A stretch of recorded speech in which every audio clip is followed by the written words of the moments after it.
Bismillahirrahmanirrahim. Assalamualaikum warahmatullahi wabarakatuh.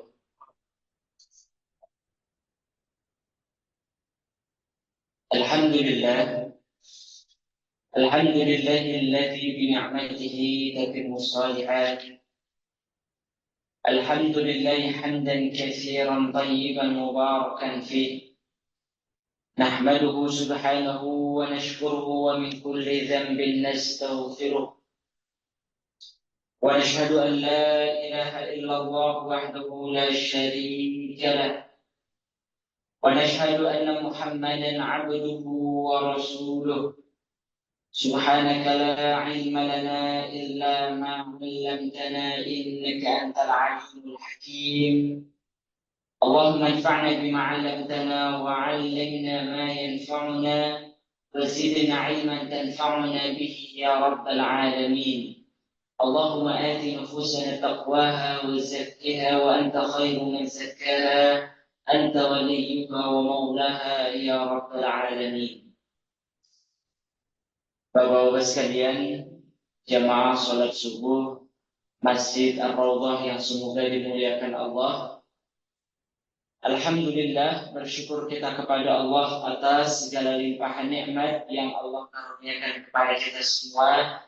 Tidak bosan-bosannya kita senantiasa memuji Allah Subhanahu wa Ta'ala atas segala limpahan nikmat yang Allah karuniakan kepada kita sebagai wujud rasa syukur kita kepada Allah Subhanahu wa Ta'ala.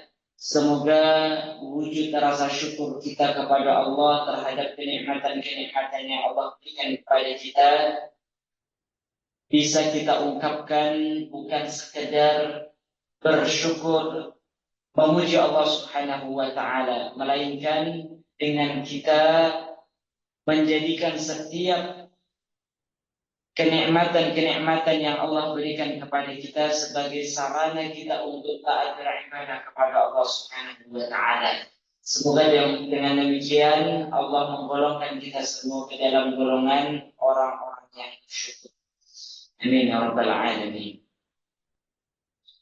Jamaah yang dimuliakan Allah, insya Allah dalam kesempatan kali ini kita akan melanjutkan kembali kajian kita, masih menyambung dalam masalah pembahasan kaitan dengan al-wala wal-bara, di mana sebagai konsekuensi daripada kita loyal terhadap Islam, loyal terhadap Allah Rasulnya, agama Islam dan kaum muslimin, yaitu adalah kita tidak melakukan perbuatan tasyabbuh.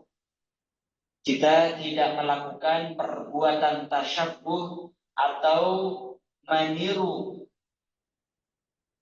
apa yang menjadi ciri khas daripada orang-orang kafir, maka ini bagian daripada konsekuensi daripada al-wala wal-bara. Jadi jemaah sekalian, ini pembahasan ini ya, hukum tasyabbuh terhadap orang kafir ini menjadi bagian daripada pembahasan al-wala wal-bara, dan ini menjadi bahasan terakhir kita dalam kitab Tauhid jilid pertama, dan insya Allah nanti kita akan lanjutkan pada pembahasan di kitab Tauhid jilid yang berikutnya, di mana pembahasan ini merupakan pembahasan yang penting jemaah sekalian untuk kita pahami ketika seorang muslim ingin menjalankan apa yang menjadi perintah Allah Subhanahu wa Ta'ala di dalam mencintai orang-orang beriman, mencintai Allah dan Rasul-Nya, mencintai syariat-syariat Islam, maka konsekuensi yang harus ditanamkan itu adalah jangan sampai dia melakukan perbuatan tasyabbuh. Baik jemaah yang dimuliakan Allah, sebelumnya mengapa Allah Subhanahu wa taala itu melarang kita untuk melakukan perbuatan tasyabbuh. Ini kita berangkat dari sebuah nasihat dari Rasulullah Shallallahu Alaihi Wasallam, di mana nasihat Rasulullah ini, kabar dari Rasulullah ini merupakan hal yang menjadi sunnatullah, perkara yang sudah menjadi sunnatullah, artinya perkara yang sudah Allah tetapkan dalam kehidupan manusia, yaitu adalah orang muslim akan mengikuti jejak ataupun langkah-langkah daripada orang-orang kafir. Ini sudah Rasulullah sebutkan, jelaskan, gambarkan sejak 1400 tahun yang lalu. Ini artinya adalah sudah menjadi sunnatullah.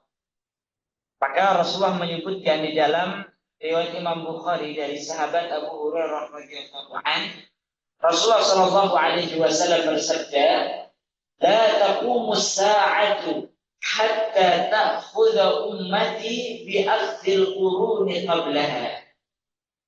Shibran bi shibrin wa dhira'an bi dhira'in." Faqila ya Rasulullah, kafarisi war-rum. Faqal wa minan nasi illa ulaika.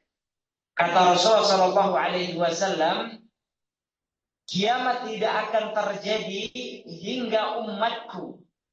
Ini adalah umat Islam maksudnya.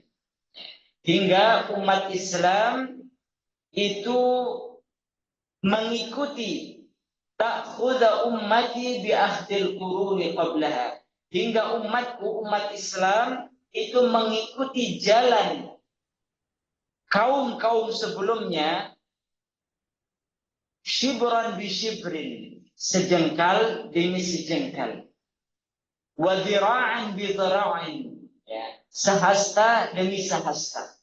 Maksudnya ini adalah ya perbuatan mengekor, mengikuti perbuatan orang-orang sebelum kita itu dilakukan secara bertahap, tidak langsung ya serta merta ataupun dalam waktu yang cepat, tidak. Bisa jadi waktunya itu sangat panjang, prosesnya sangat panjang. Makanya Rasulullah menyebutkan shibron bi shibrin, ya, sejengkal demi sejengkal, sehasta demi sehasta. Ini menunjukkan proses yang begitu panjang. Kemudian maka para sahabat bertanya kepada Rasulullah, wahai Rasulullah, kafarisi war-rum, apakah yang engkau maksud itu adalah umatmu, kaum muslimin itu akan mengikuti kebiasaan daripada bangsa Persia dan Romawi?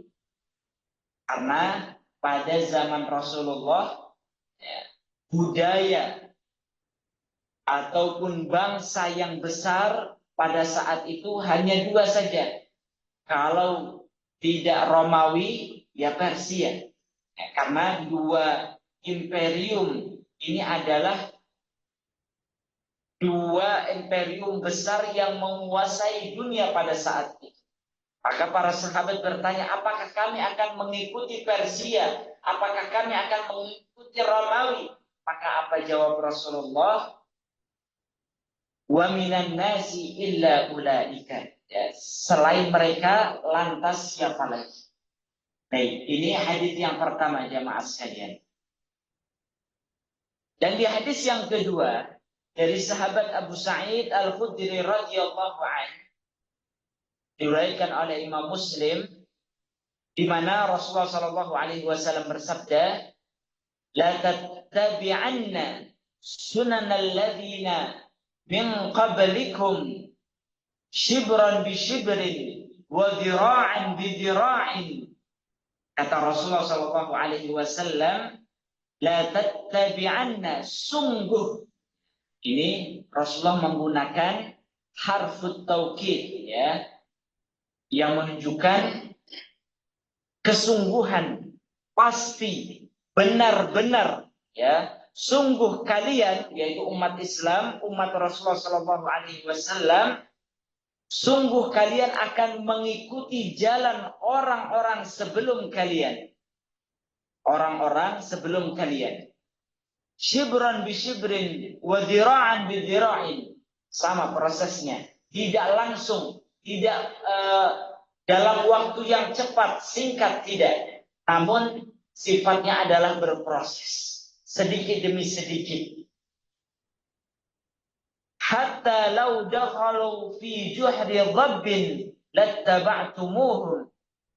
Jadi proses umat Islam, umat Rasulullah di dalam mengikuti, meniru kebiasaan umat-umat sebelum kita, yaitu adalah dilakukan secara bertahap, pelan-pelan, berproses, hingga jikalau misalnya orang-orang dahulu itu masuk ke dalam lubang dhab, ya, dhab ini semacam apa, Pak? Kadal, ya, kadal gurun, ya. Di Indonesia nggak ada ini, ya, hanya di Timur Tengah, ya. Jadi kalau ada yang mengatakan menerjemahkan biawak, kurang tepat juga, ya, karena nanti coba Bapak sekalian, jamaah sekalian lihat top, ya, top itu kadal gurun itu tadi, ya, kadal gurun itu tadi. Kemana nanti para ulama berselisih dalam masalah, ya, dalam masalah hukum memakannya dan lain sebagainya. Baik, jikalau sekiranya mereka itu masuk ke dalam lubang dhab, ya, kadal gurun itu tadi, lattaba'tumuhum, niscaya kalian akan mengikutinya. Ini menunjukkan seberapa besar effort, ya, yang dikeluarkan oleh umat Islam, ya, sampai mereka, jikalau sekiranya orang-orang kafir itu masuk ke dalam lubang, ya, kadal gurun itu tadi, mereka akan mengikutinya juga. Ya. Artinya usaha mereka untuk mengikuti tradisi ataupun, ya, kebiasaan adat orang-orang kafir itu, ya, begitu luar biasa, ya. Usaha mereka begitu besar dan lain sebagainya. Maka terhadap hal ini para sahabat bertanya juga kepada Rasulullah. Qulna ya Rasulullah, ya, kami para sahabat bertanya, wahai Rasulullah, apakah yang kau maksud itu adalah kami akan mengikuti kaum Yahudi dan Nasrani? Maka apa jawab Rasulullah? Qala faman. Rasulullah menjawab, ya, lantas siapa lagi kalau bukan mereka? Baik, jamaah yang dimuliakan Allah, ya, terhadap kedua hadis ini menjelaskan bahwa Rasulullah telah menginformasikan sejak 1400 tahun yang lalu tentang, ya, prediksi, dan ini merupakan wahyu dari Allah Subhanahu wa taala. Ketika Rasulullah menyebutkan tentang hal ini bukan, ya, bukan ramalan Rasulullah. Ini melainkan adalah wahyu yang Allah Subhanahu wa taala sampaikan kepada Rasulullah, bahwasanya umatmu kelak nanti akan mengikuti, ya, tradisi, kebiasaan daripada orang-orang kafir, orang-orang sebelum kalian, yang sifatnya prosesnya itu setahap demi setahap, pelan-pelan namun pasti. Dan bahkan usaha mereka untuk mengikuti usaha umat Islam untuk mengikuti, mengekor, menyerupai orang-orang kafir itu begitu besar, sehingga Rasulullah memberikan gambarannya, sekiranya orang-orang kafir itu masuk ke dalam lubang, ya, kadal gurun itu tadi, mereka akan ikut memasuki. Maka Rasulullah menyebutkan tentang siapakah orang yang akan diikuti oleh kaum muslimin, ada dua. Ya, Rasulullah menyebutkan Faris ataupun Persia dan Romawi, dan yang kedua adalah Yahudi dan Nasrani. Mengapa Rasulullah menyebutkan tentang dua ini yang di mana riwayat pertama berbeda, yaitu Persia dan Romawi, dan yang kedua adalah Rasulullah menyebutkan tentang Yahudi dan Nasrani. Ya, para ulama menyebutkan yang dimaksud dengan Persia dan Romawi ini adalah maknanya mengikuti, ya, orang-orang kafir dari segi sistem pemerintahan. Karena Persia dan Romawi ini adalah gambaran ataupun perwujudan daripada bagaimana orang-orang dahulu di dalam membangun sistem kepemerintahan. Karena Persia dan Romawi ini adalah wujud daripada dua imperium besar, kerajaan besar pada zaman itu, yang artinya mereka memiliki sistem pemerintahan. Ya, mulai dari ekonominya kita akan mengikuti bagaimana orang-orang Barat. Makanya sistem riba pada hari ini itu pada dasarnya adalah kita sedang mengikuti, ya, sistem pemerintahan daripada Persia dan Romawi. Ya. Apalagi Pak. Jadi kalau dari sisi politik, dari sisi ekonomi, ya, dari sisi budaya dan lain sebagainya, kalau kita mengikuti orang-orang kafir itu pada dasarnya, ya, ini telah disebutkan oleh Rasulullah SAW, umat Islam itu akan mengikuti, ya, Persia dan Romawi. Baik. Sedangkan makna daripada Yahudi dan Nasrani ini lebih kepada umat Islam akan mengikuti, menyerupai orang-orang kafir dalam masalah tata cara ibadah. Ya, tata cara ibadah. Karena penyebutan Rasulullah tentang Yahudi dan Nasrani ini merupakan representasi dari tata cara ibadah. Ya. Jadi kalau ada umat Islam yang mengikuti orang-orang kafir dalam masalah tata cara ibadah, maka ini hakikatnya mereka telah, ya, menyerupai kaum Yahudi dan Nasrani dalam masalah ibadah, ya, dalam masalah ibadah. Nanti insya Allah akan kita jelaskan, ya, dalam kaitannya dengan pembagian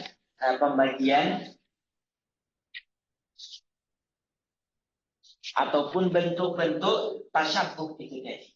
Baik jemaah yang dimuliakan Allah Subhanahu wa taala.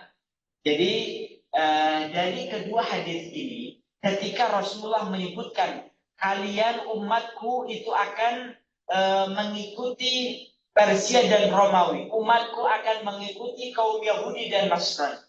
Ini maknanya bukan sebagai legitimasi, ya, pembolehan dari Rasulullah SAW bahwasanya umat Islam itu boleh untuk mengikuti mereka. Maknanya bukan seperti itu. Maknanya adalah sebagai, ya, antisipasi ataupun sebagai bentuk pencegahan dari Rasulullah SAW agar jangan sampai umat Rasulullah itu mengikuti apa yang dilakukan oleh orang-orang kafir. Baik, jamaah yang dimuliakan Allah Subhanahu wa taala, maka ketika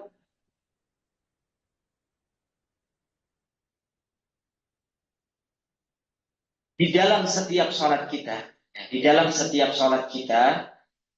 kita senantiasa memohon kepada Allah Subhanahu wa taala, ihdinas siratal mustaqim, yang kemudian siratal ladzina an'amta 'alaihim ghairil maghdubi 'alaihim waladhdallin.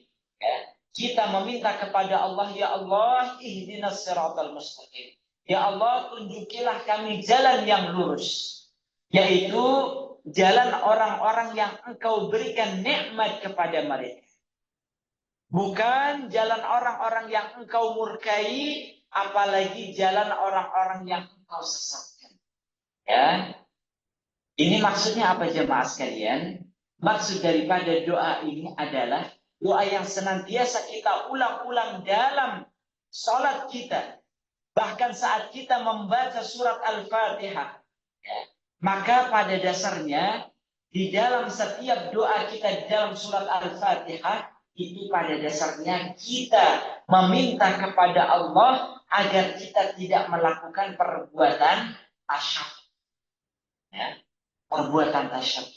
Jadi saking besarnya beratnya perbuatan ini, ya, bahayanya perbuatan ini mengikuti orang-orang kafir, ya, orang-orang kafir, maka Allah Subhanahu wa taala memerintahkan kita untuk mengulang-ulang doa ini di setiap sholat kita, bahkan di setiap bacaan sholat Al-Fatihah.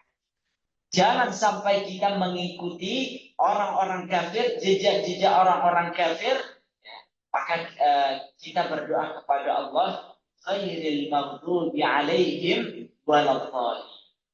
Jangan ya Allah, jangan sampai aku mengikuti langkah-langkah orang-orang yang engkau murkai dan orang-orang yang engkau sesatkan, yaitu adalah orang-orang Yahudi dan orang-orang Nasrani, dan secara umum termasuk juga adalah ya orang-orang kafir secara umum, ya orang-orang kafir secara umum. Baik, jamaah yang dimuliakan Allah Subhanahu wa taala, maka ya larangan terkait dengan tasyabbuh ini ya, sudah dijelaskan. Kalau tadi latar belakangnya adalah bahwa Rasulullah telah mewanti-wanti kita dengan kedua hadis ini, bahwa kelak umat Islam itu akan mengikuti langkah daripada orang-orang sebelum kita, orang-orang kafir sebelum kita. Dan Rasulullah juga ya menegaskan di dalam hadis yang sahih riwayat Imam Ahmad dari sahabat Abdullah bin Umar radhiyallahu anhu, Rasulullah Shallallahu alaihi wasallam bersabda, ini hadis yang sudah kita sering hafal dan sering dengarkan, yaitu adalah man tasyabbaha biqaumin fahuwa minhum. Barang siapa yang bertasyabbuh, ya. Jadi istilah tasyabbuh itu diambil dari redaksi hadis Nabi Shallallahu alaihi wasallam. Man tasyabbaha biqaumin fahuwa minhum. Barang siapa yang bertasyabbuh, menyerupai suatu kaum, ya, orang kafir maksudnya, kaum selain kita, selain umat Islam itu maksudnya apa? Bukan kaum yang berbeda dengan suku kepada kita, namun lebih kepada kaum yang berbeda dari segi agama, kaum yang berbeda dari segi agama. Baik, Rasulullah menyebutkan man tasyabbaha biqaumin, barang siapa yang menyerupai suatu kaum yang agamanya berbeda dengan kita, ya, fahuwa minhum, kata Rasulullah, maka mereka akan termasuk ke dalam ya kaum tersebut. Artinya Allah golongkan ke dalam golongan kaum tersebut. Di dalam riwayat yang lainnya juga, ya, di dalam riwayat Imam At-Tirmidzi dari sahabat Amr bin Shu'aib, dari ayahnya, dari kakeknya, Rasulullah Shallallahu alaihi wasallam bersabda, "Laisa minna man tashabbaha bi ghairi." Laisa minna man tashabbaha bi ghairina. Bukan termasuk golongan kami, yaitu golongan umat Rasulullah Shallallahu alaihi wasallam. Kalau kita dicoret dari ya, kalau kita dicoret dari kakak itu bagaimana, Pak? Ya, ketar-ketir gitu, Pak. Ya, dicoret dari kakak saja, ya, kita bisa kehilangan identitas. Ya, mau buat KTP nggak bisa, segala macam nggak bisa. Baik. Kalau kita dicoret dari umatnya Rasulullah, golongannya Rasulullah, ya, maka kita akan mau masuk ke golongan mana? Maka kata Rasulullah, laisa minna, bukan termasuk golonganku atau umatku atau umat Nabi Muhammad SAW, umat Islam, man tasyabbaha bi ghairihi. Orang yang menyerupai kebiasaan adat istiadat daripada orang-orang selain. Baik, jamaah yang dimuliakan Allah Subhanahu wa taala, ini merupakan larangan yang jelas. Jadi larangan untuk melakukan perbuatan tasyabbuh itu dalilnya sangat-sangat jelas, ya, sangat-sangat jelas. Sebagaimana yang sudah kita sebutkan tadi, ya, sangat-sangat jelas. Baik. Lantas apa hikmah jemaah sekalian? Ya, hikmah mengapa Rasulullah SAW itu, ya, dan Allah Subhanahu wa taala juga melarang kita untuk melakukan perbuatan tasyabbuh. Maka Syekhul Islam Ibnu Taimiyah rahimahullah, beliau menjelaskan tentang sebabnya. Beliau mengatakan innal musyabahata fi umuri dhahirah turithu tanasuban wa tasyabuhan fil akhlaqi wal a'mal. Walihada nuhina 'anil musyabahatil kufar. Beliau mengatakan bahwasannya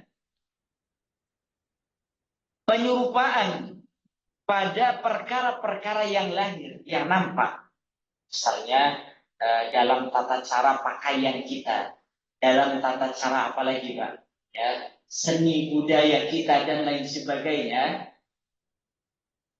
Penyerupaan kita terhadap perkara-perkara yang lahiriah, ya, yang zahir terhadap orang-orang kafir, terhadap orang agama selain agama Islam, itu, ya, bisa menyebabkan turis, ya, itu artinya bisa berpengaruh kepada keserupaan dalam, artinya bisa merubah akhlak kita dari akhlak yang baik menuju akhlak yang buruk, berubah menjadi akhlak yang buruk.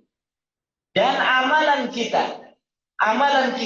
ya, jadi perbuatan tasyabbuh ini bisa merubah akhlak kita, bisa merubah perbuatan kita dari yang baik berubah menjadi yang buruk.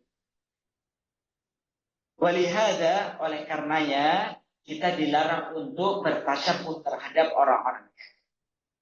Baik. Dan beliau juga menyebutkan di dalam tempat yang lainnya, Syekhul Islam Ibnu Taimiyah, beliau menjelaskan, fa in kana hadza tasyabbuh bihim, ya, kalau, ya, jika dalam perkara adat, ya, kebiasaan saja kita dilarang untuk bertasyabbuh kepada mereka, ya, bagaimana kalau terhadap perkara yang lebih dari itu?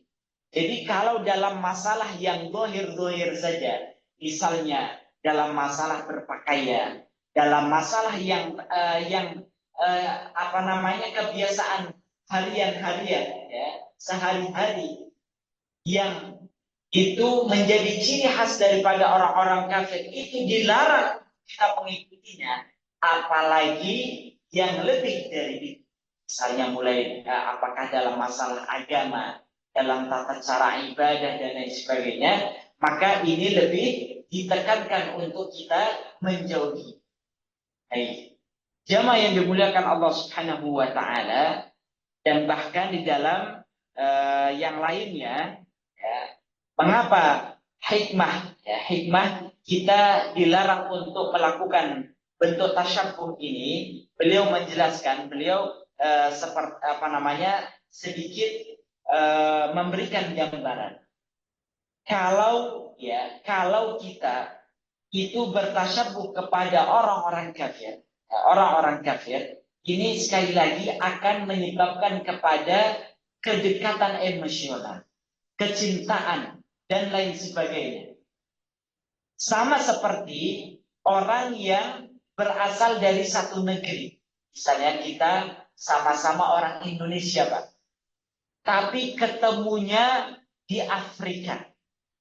di Afrika ataupun di belahan negeri yang lain, sama-sama orang Indonesia, ataupun bahkan misalnya sukunya sama, Sunda atau Betawi atau Jawa misalnya, ketemu di negeri orang lain, meskipun kita di Indonesia tidak kenal, kira-kira bagaimana Pak? Kira-kira adanya keterkaitan hati, emosional. Nah, begitu pula ya, ketika seorang muslim seorang muslim mencoba untuk mengikuti sedikit demi sedikit, meniru sedikit demi sedikit daripada ya, adat istiadat ataupun kebiasaan orang-orang kafir, tradisi mereka, bahkan dalam masalah ibadah mereka, maka ini sedikit demi sedikit akan merubah daripada sehingga akan menyebabkan kita cinta terhadap mereka, cinta kepada kekufuran, dekat kepada kekufuran dan lain sebagainya. Jadi sekali lagi kita ingin tegaskan jamaah sekalian bahwa efek ataupun hikmah mengapa Rasulullah Shallallahu Alaihi Wasallam melarang kita untuk melakukan perbuatan tasyabbuh, maka yang pertama tadi bahwa perbuatan tasyabbuh ini akan merubah sedikit demi sedikit daripada akhlak kita, amalan-amalan kita. Dan begitu pula yang kedua adalah akan melahirkan rasa cinta kita kepada kekufuran itu. Karena kalau seseorang itu cinta kepada sesuatu, maka dia akan menirunya. Betul nggak Pak? Cinta kepada sesuatu, maka dia akan menirunya. Kalau misalnya kita senang sama klub bola sajalah Pak. Klub bola, maka kita akan mengikutinya secara lahir. Mengikutinya secara lahir. Jadi kita akan beli kaosnya misalnya. Kita akan mencintai pemain-pemainnya dan lain sebagainya. Jadi kecintaan secara lahir itu akan menyebabkan kecintaan secara batin. Itu sudah pasti. Dan beliau Syekhul Islam Ibnu Taimiyah beliau menjelaskan ini hasil pengalaman, bukan sekadar pengalaman dan pengamatan. Jadi kalau seseorang itu mencintai lahir seseorang, lahir suatu kaum, mengikuti lahirnya, penampilannya, gaya berpakaiannya, ini lahir Pak. Maka itu akan berpengaruh kepada batinnya. Berpengaruh kepada batinnya. Mungkin pertama-pertama tidak, namun sedikit demi sedikit. Kata Rasulullah tadi, sedikit demi sedikit. Kita mencintai lahir seseorang, suatu kaum. Mulanya kita mengikuti tata cara berpakaian mereka, budaya mereka, dan lain sebagainya. Lahirnya dulu kita ikuti, namun sedikit demi sedikit kita akan mencintai batin, sehingga akhirnya kita masuk ke dalam agama mereka. Karena sekali lagi mencintai lahir akan berkonsekuensi mencintai secara sebaliknya, orang yang secara batin mencintai seseorang, suatu kaum, maka dia akan mengikutinya secara lahir. Baik, jamaah yang dimuliakan Allah, oleh karenanya ini kita sudah jelas tentang hukum melakukan tasyabuh kepada orang-orang kafir, dan selanjutnya terkait dengan macam-macam bentuk tasyabuh, macam-macam bentuk tasyabuh. Baik, macam-macam bentuk tasyabuh ini jamaah sekalian itu bertingkat-tingkat. Ada yang bentuknya sampai kepada kekafiran. Ada yang di bawah dari itu, yaitu adalah mendekati kepada kekafiran. Atau begitu pula di bawah dari itu misalnya hukumnya adalah haram.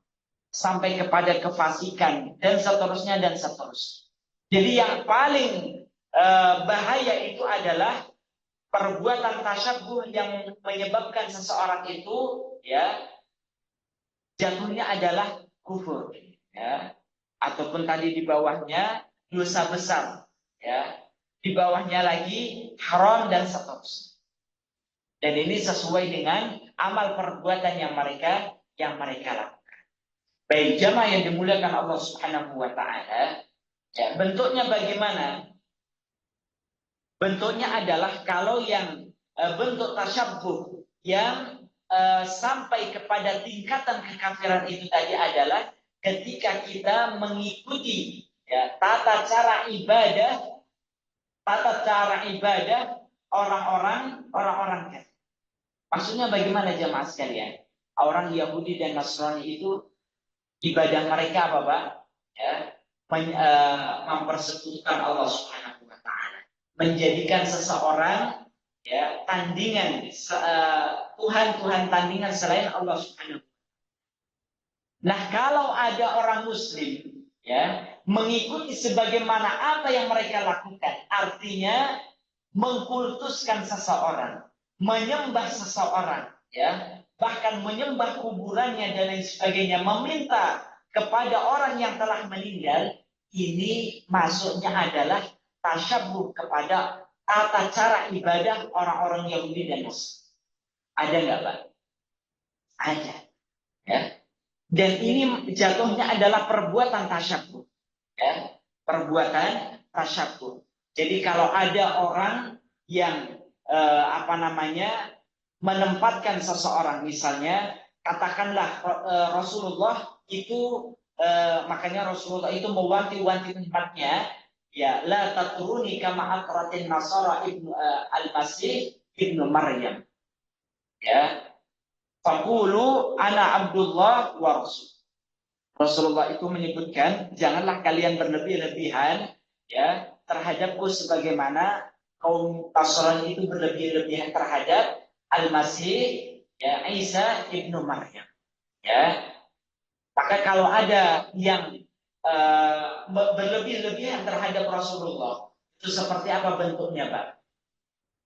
Meminta-minta kepada Rasulullah. Jadi sebagian kaum muslimin itu ketika umrah ataupun haji itu datang ke makam Rasulullah dan meminta kepada Rasulullah, ya, bukannya bersalawat kepada Nabi atau meminta ampunan kepada Nabi, justru yang mereka lakukan ziarah kepada Nabi yaitu adalah justru mereka meminta sesuatu hajat kepada Rasulullah.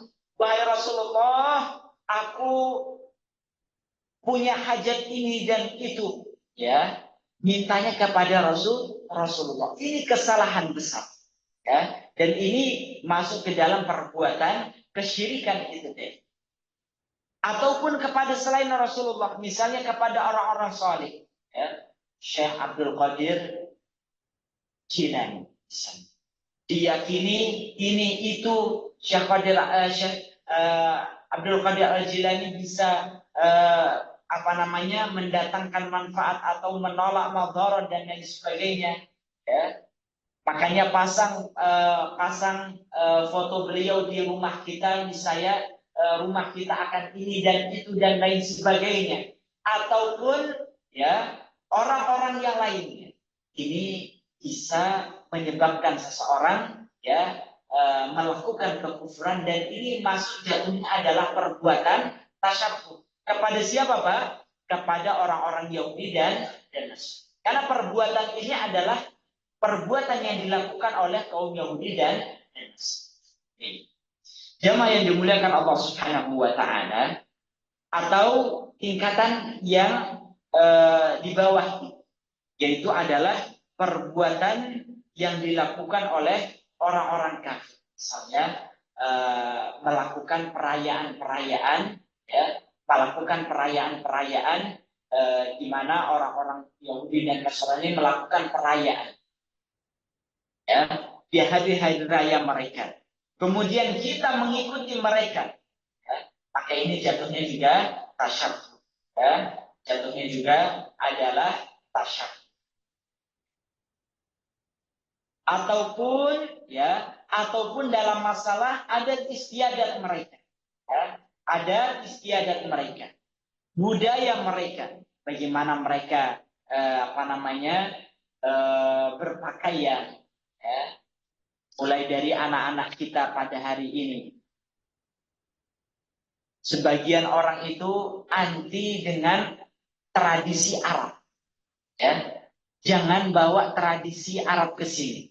Kalau mau belajar di Arab silahkan, bawa ilmunya, tapi jangan bawa budayanya.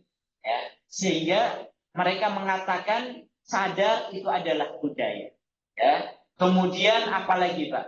Ya. Misalnya ada orang yang terlepas dari perbedaan pendapat, misalnya celananya adalah di atas mata kaki, dianggapnya adalah budaya dan seterusnya. Mereka tidak mau, ya, orang Indonesia mengambil budaya dari orang Arab, tapi di sisi lain mereka mengambil budaya dari mana? Dari Barat, Korea dan lain sebagainya. Ya. Waliyadzubillah. Jadi apa jamaah sekalian? Ya, ini sekali lagi, sebagian orang-orang kafir itu tadi ingin menyusupkan kebencian terhadap ajaran-ajaran Islam dengan cara yang sangat halus, ya, dengan cara yang sangat halus, sehingga sebagian umat Islam itu tidak sadar, ya, diadu domba dan lain sebagainya. Baik, jemaah yang dimuliakan Allah, maka kalau dalam masalah budaya, ya, dalam masalah budaya, dan ini sebagian orang juga menyatakan, ya, budaya Indonesia itu adalah kebaya, kemudian tidak menutup aurat dan sebagainya. Lestarikan ini adalah budaya Nusantara dan lain sebagainya. Ya, budaya Nusantara. Padahal, ya, kalau mau ditelusuri lagi lebih jauh, ini budayanya siapa? Ya, pasti akan kita dapatkan. Ya, jadi mereka itu ingin menyampaikan kita nggak usah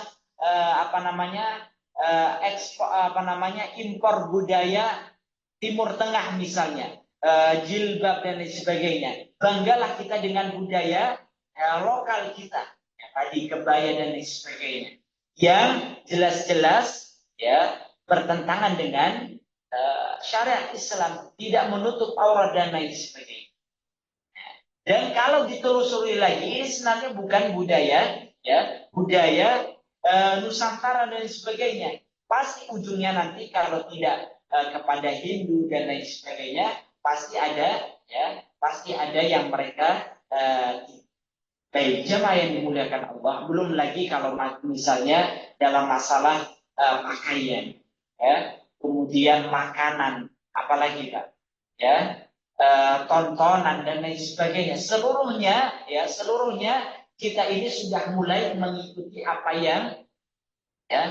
yang dilakukan oleh, ya, orang-orang kafir. Makanya di antara cara bentuk peperangan pada hari ini bukan sekedar perang senjata, Pak, tapi perang budaya, ya, melalui film, ya, melalui lagu-lagu, ya, seni lagu dan lain sebagainya. Ini seluruhnya bisa jadi, ya, apa yang menjadi kebiasaan orang-orang, ya, orang-orang kafir di luar sana kemudian dimasukkan ke dalam negeri kita, sehingga anak-anak muda kita sekarang kiblatnya itu adalah bukan lagi, ya, kehilangan identitas itu tadi Muslim, tapi budayanya bukan lagi ya. Bahkan apa jemaah sekalian, saking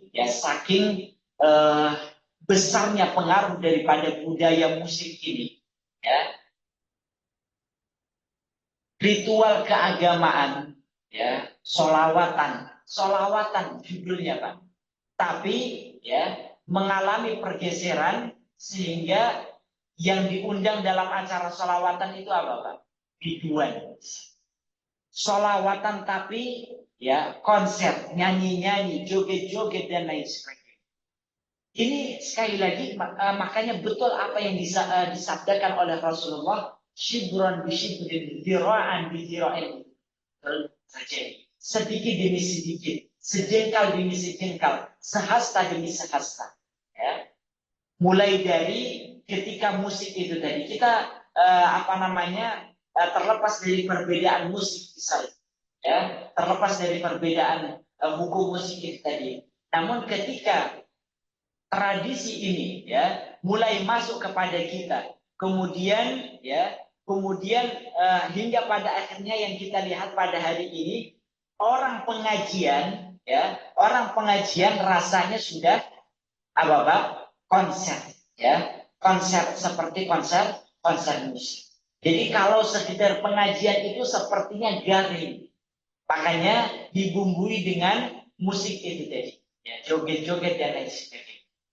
Baik jamaah yang dimuliakan Allah, ini sekali lagi merupakan kabar dari Rasulullah SAW agar kita sebagai seorang Muslim, kalau kita ingin memurnikan ajaran tauhid kita, ajaran agama kita terjaga sehingga eh, amalan kita diterima oleh Allah Subhanahu wa taala dan kita tidak terjatuh di dalam perbuatan tasyabbuh ini, maka hendaknya kita bisa memahami macam-macam dari perbuatan tasyabbuh ini. Dan catatan terakhir adalah catatan terakhir juga bahwa ada juga bentuk-bentuk tasyabbuh yang pada dasarnya itu tidak termasuk perbuatan tasyabbuh.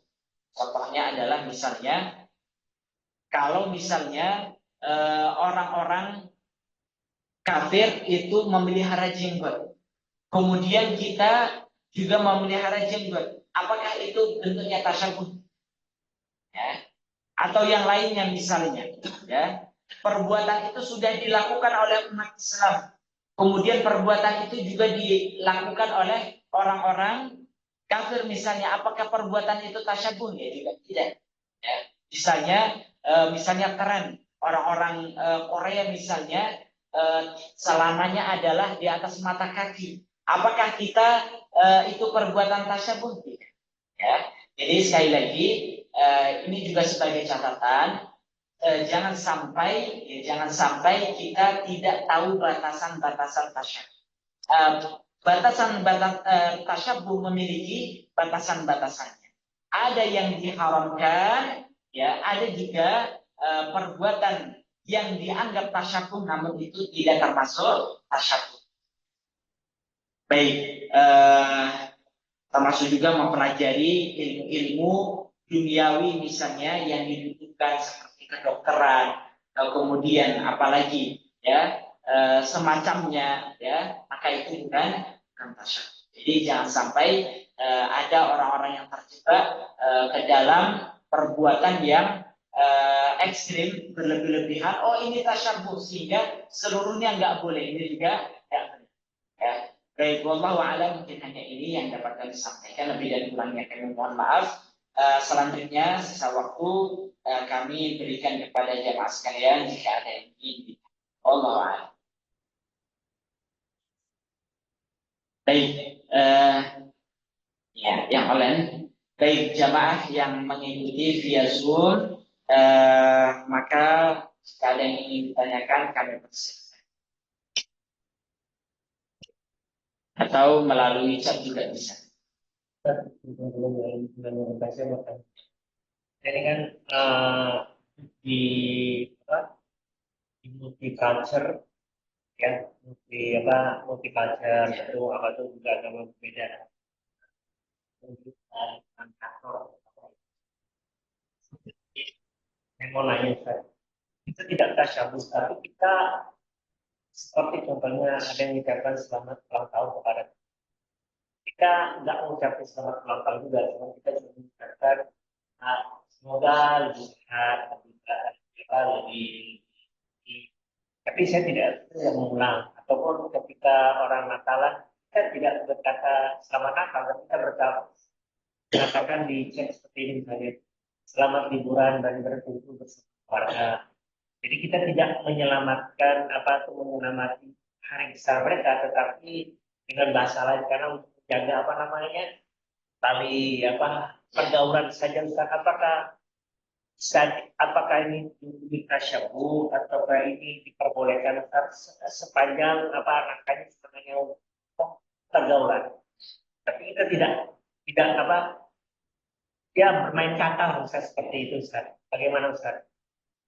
Baik, termasuk juga tradisi misalnya ulang tahun. Ya, ulang tahun, maka para ulama menyebutkan bahwasannya ini termasuk bagian daripada mengikuti tradisi orang-orang kafir.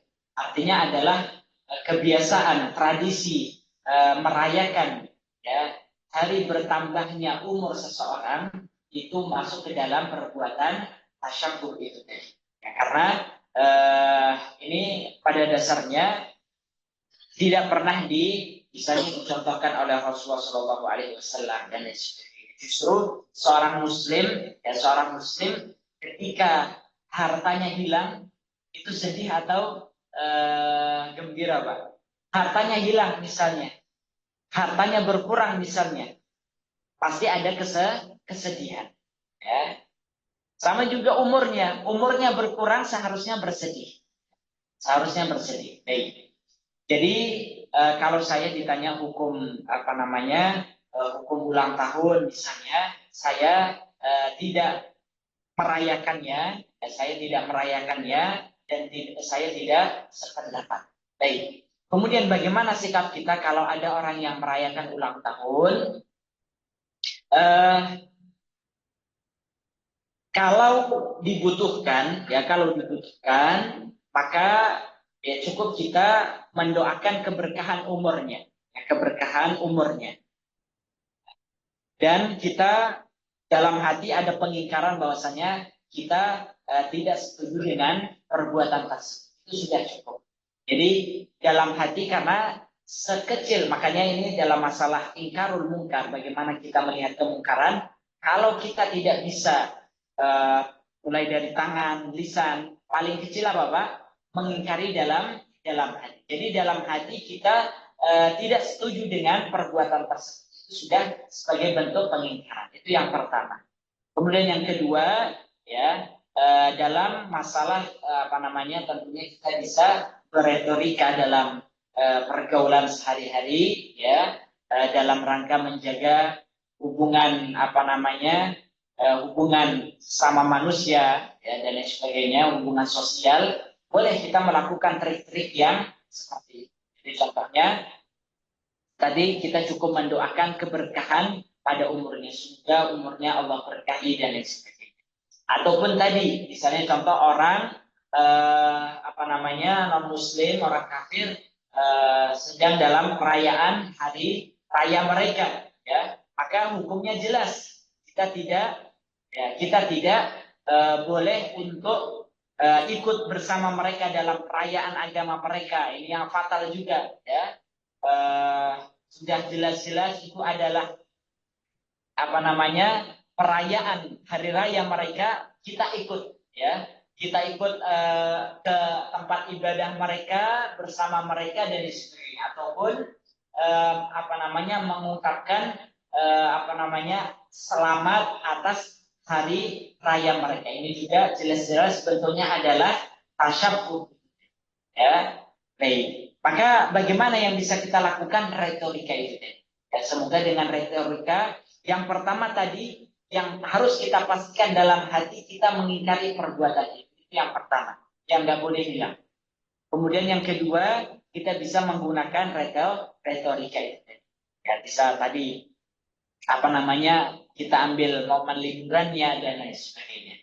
Yang penting sebenarnya orang non muslim itu kalaupun kita tidak mengucapkan selamat terhadap hari raya mereka juga nggak benci kepada kita, nggak marah kepada kita, ya cukup kita apa namanya, biarkan mereka beribadah, ya, mengibadahi apa yang mereka lakukan, itu sebenarnya sudah cukup. Jadi nggak perlu dengan atas nama toleransi dan lain sebagainya kita mengucapkan, bahkan kita dan lain sebagainya, tidak perlu, ya. Kalaupun sekali lagi kita tidak mengucapkan, ya, contohnya misalnya seperti ini, mohon maaf, dalam ajaran agama saya tidak diperbolehkan untuk mengucapkan selamat atas hari raya kalian. Itu sebenarnya bagi mereka yang pikirannya waras, itu mereka tidak akan tersinggung ataupun dan sebagainya. Karena apa? Sudah jelas beda agama, ya, pasti masing-masing agama punya aturan. Ya. Bisa jadi mungkin agama mereka memperbolehkan bagi mereka kalau kita lebaran mereka mengucapkan, karena itu bukan prinsip dalam agama mereka. Namun dalam agama kita, agama Islam itu adalah masuk ke dalam hal yang prinsip. Ya. Jadi seperti itu. Jadi yang pertama tadi boleh, ya. Kalaupun kita belum berani untuk melakukan seperti itu atau kondisinya belum memungkinkan, juga nggak masalah kita melakukan ritual. Wallahu a'lam. Baik, ada yang mau bertanya? Silahkan.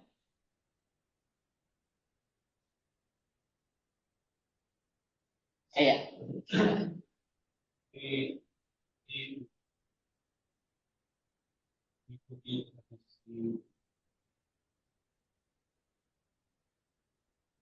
di saya mungkin antara kota mungkin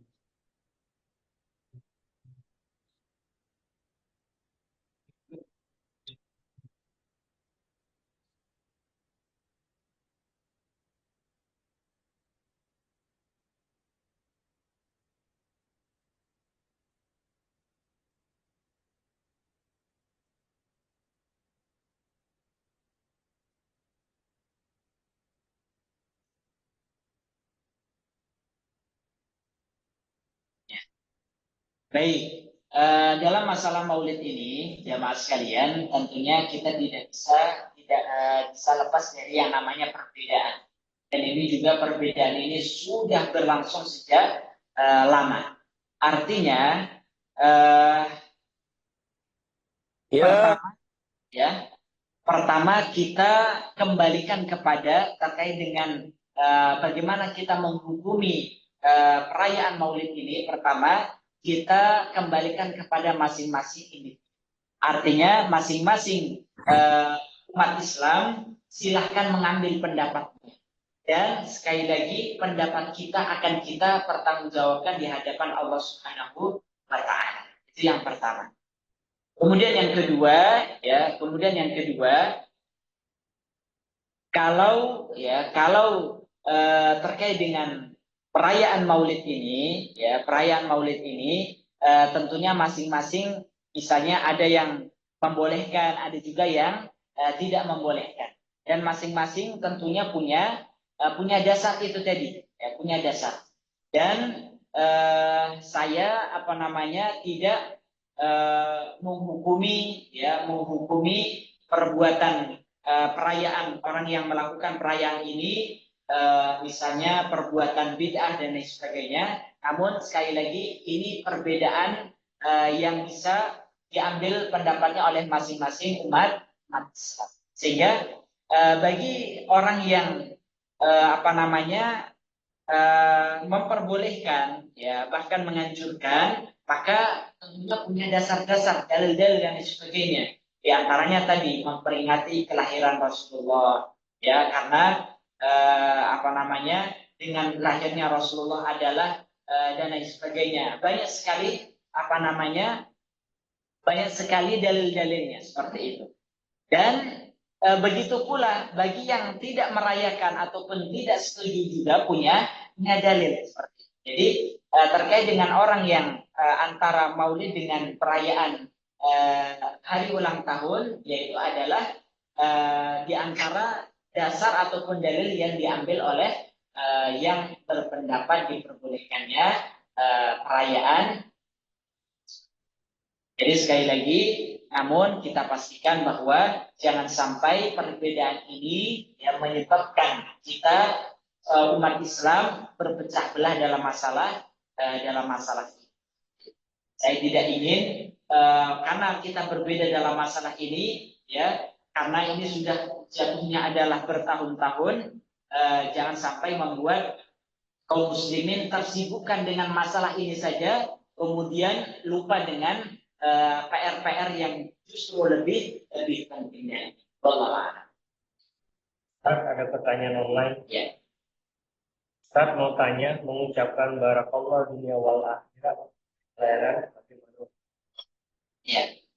Baik, jadi mengucapkan barakallah ya fi umrika misalnya. Semoga Allah memberkahi umurmu ya, memberkahi umurmu. Sebenarnya doa ini bisa kita ucapkan kepada seseorang kapanpun. Ya, setiap hari pun boleh. Coba ya. Setiap hari pun boleh. Karena apa? Karena ini adalah doa keberkahan. Semoga Allah memberkahi umur kita. Seperti itu.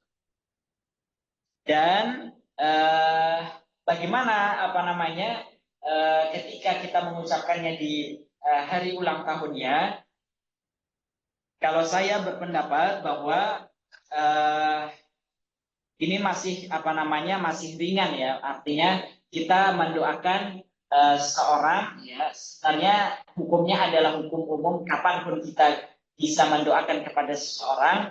Namun ketika kita mendoakannya di hari ulang tahunnya, semoga bukan hanya sekedar bertambahnya umur, namun Allah Subhanahu wa taala memberkahi umurnya ini. Wallahu a'lam. Ya.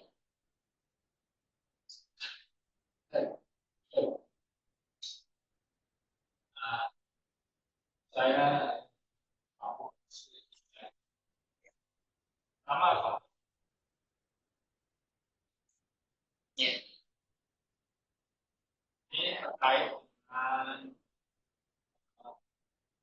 kualitas iman dan taubat. Jadi tadi saya sebut tadi itu saya tidak semua muslim paham. Kalau karena tadi itu nggak bisa dihindari bahwa ada muslim masuk dalam kepercayaan. Sekarang tinggal bagaimana tahu.